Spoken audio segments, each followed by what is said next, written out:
দুষ্টু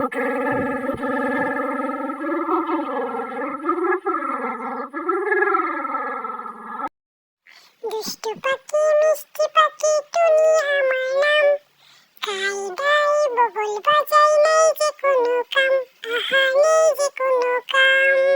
আমি যেভাবে গান গেয়ে যাচ্ছি আমার তো সে কথা মনেই নেই। আরে ছাগল বউয়ের মা যে আমাকে দিয়ে খবর পাঠিয়েছিল উনি যে অসুস্থ, তা তো আমি ছাগল বউকে বলিনি গিয়ে। না না, এক্ষুনি গিয়ে বলতে হবে। দুষ্টু পাখি মিষ্টি পাখি তুমি আমার নাম, খাই দাই বগল বাজাই নেই যে কোনো কাম, আহা নেই যে কোনো কাম, আহা নেই যে কোনো কাম। ছাগল বউ, ও ছাগল বউ, এদিকে একটু বাইরে এসো না গো, তোমার সাথে আমার অনেক জরুরি কথা রয়েছে, তাড়াতাড়ি এসো। এই সাত সকালে আবার কে এলো রে? সুর শুনে তো মনে হচ্ছে এই দুষ্টু টুনিটা। আচ্ছা যাই দেখি গিয়ে, বলছে যখন দরকারি কথা আছে তাহলে শুনে নেই।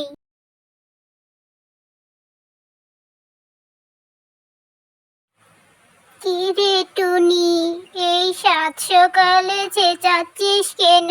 কি হয়েছে বলতো? চেঁচাচ্ছি না গো, চেঁচাচ্ছি না, আমার হয়েছে যত জ্বালা সবাই শুধু ভুলই বুঝে। এই টুনিটা যে সত্যি খবর দিতে জানে সেটা তো সবাই ভুলেই গেছে। তোমার মা যে অসুস্থ গো ছাগল বউ, সেই খবরটাই তো তোমাকে দিতে এলাম। তোমার মা বলেছে উনাকে দেখতে যাওয়ার জন্য, তুমি তাড়াতাড়ি চলে যাও তোমার মায়ের কাছে, খুব অসুস্থ উনি। সে কি কথা শোনালি রে টুনি, আমার ভিতরটা যে ফেটে যাচ্ছে। আমার মার কি হয়ে গেল? আমি কিভাবে আমার ছানাকে রেখে যাব? আমি এবার চললাম গো ছাগল বউ, আমার অনেক কাজ রয়েছে। দুষ্টু পাখি মিষ্টি পাখি টুনি আমার নাম, খাই দাই বগল বাজাই নেই যে কোনো কাম, আহা নেই যে কোনো কাম। আমার মা যে অসুস্থ, আমাকে তো যেতেই হবে, কিন্তু ছানাটাকে সাথে করে কি করে নেই? নদীতে যে কুমির আছে সেই ভয়ে তো আমার ভিতরটা কেঁপে উঠছে। কাল সকালে শেয়াল মামার কাছে যাব, উনি যদি কোনো বুদ্ধি দেন তাহলে বেশ ভালো হয়।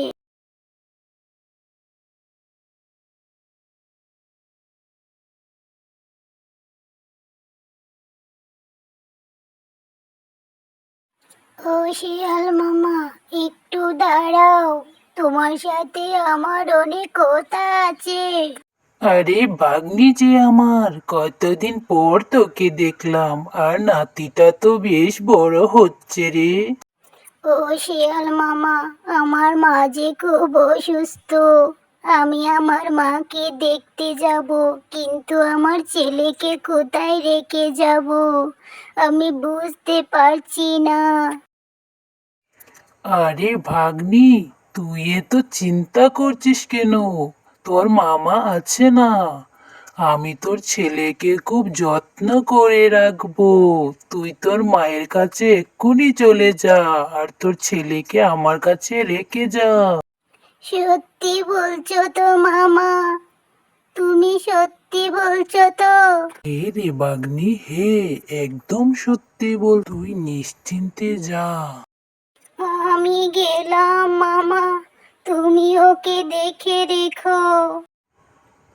ওফ নাতি আমার, কি নদর হয়েছে রে, খেতে তো দারুণ মজা হবে। আজ তো ওর মা চলে আসবে, মা চলে আসার আগেই ওকে গোপাত করে গিলে খেতে হবে। আয় নাতি আমার কাছে আয়, আয় আয়। তুমি কেন আমার সাথে এরকম করছো? আমার ভীষণ ভয় হচ্ছে, তুমি আমাকে খেয়ে ফেলতে চাচ্ছ কেন? খাবো না তো চেয়ে দেখবো নাকি রে। আহা কি স্বাদ কচি নদর ছানাটা। বেশ কিছুক্ষণ হয়ে গেল বাড়ি আসলাম।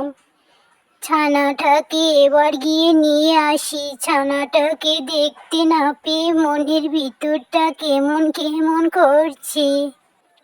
ও শেয়াল মামা, আমার ছানাটাকে নিয়ে বাইরে এসো, আমি যে ফিরে এসেছি গো।